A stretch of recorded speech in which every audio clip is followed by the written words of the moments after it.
Il y a quelques mois, j'avais évoqué le revers de la médaille que pouvait constituer pour l'Allemagne son hyper-domination industrielle, et notamment l'ampleur des risques auxquels étaient confrontés les géants industriels aux pieds d'argile. Risques de perte de contrôle, de déclassement brutal des modèles d'affaires ou des technologies, risques réputationnels également.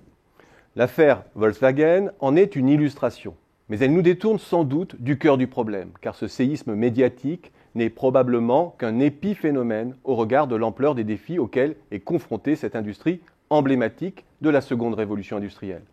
Industrie structurante que l'on pourrait qualifier d'industrie des industries, tant elle a eu une emprise sur les choix énergétiques, le design des infrastructures et toute une série d'usages qui modèlent notre consommation.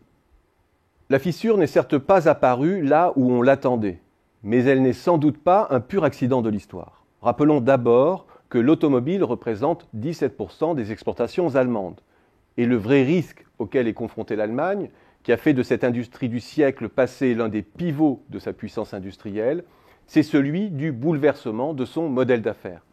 C'est celui de son adaptation à un nouveau paradigme de la mobilité, en lien avec les contraintes de la transition énergétique et avec l'irruption des nouveaux géants de l'information.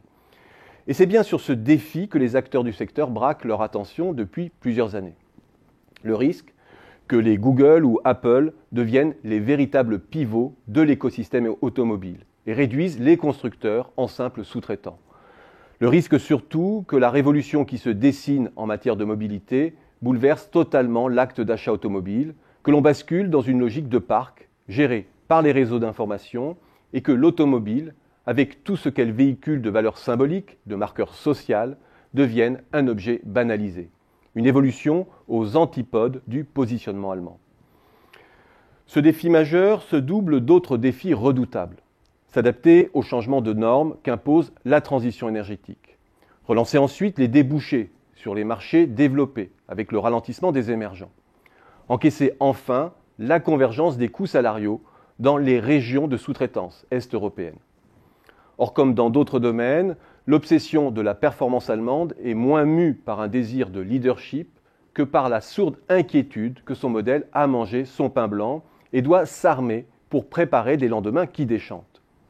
Face à cette incertitude, elle a recherché la parade en renforçant sa domination du marché, en partant à la conquête effrénée des marchés émergents et en modérant ses salaires.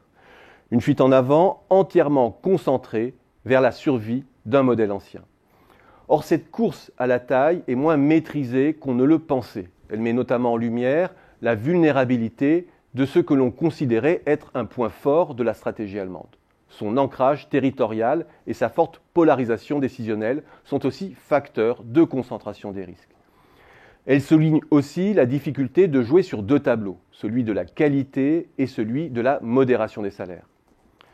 La triche Volkswagen peut sembler étrangère à tout cela, mais elle peut être aussi perçue comme le type d'erreur insensée que l'on commet lorsque l'on est acculé.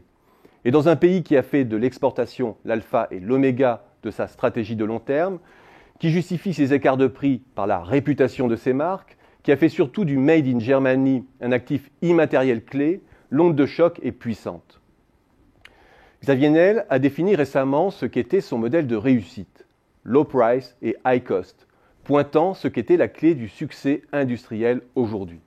Or, c'est précisément tout l'inverse que fait l'industrie allemande. High price et low cost. Et c'est peut-être là que se situe la vraie impasse allemande.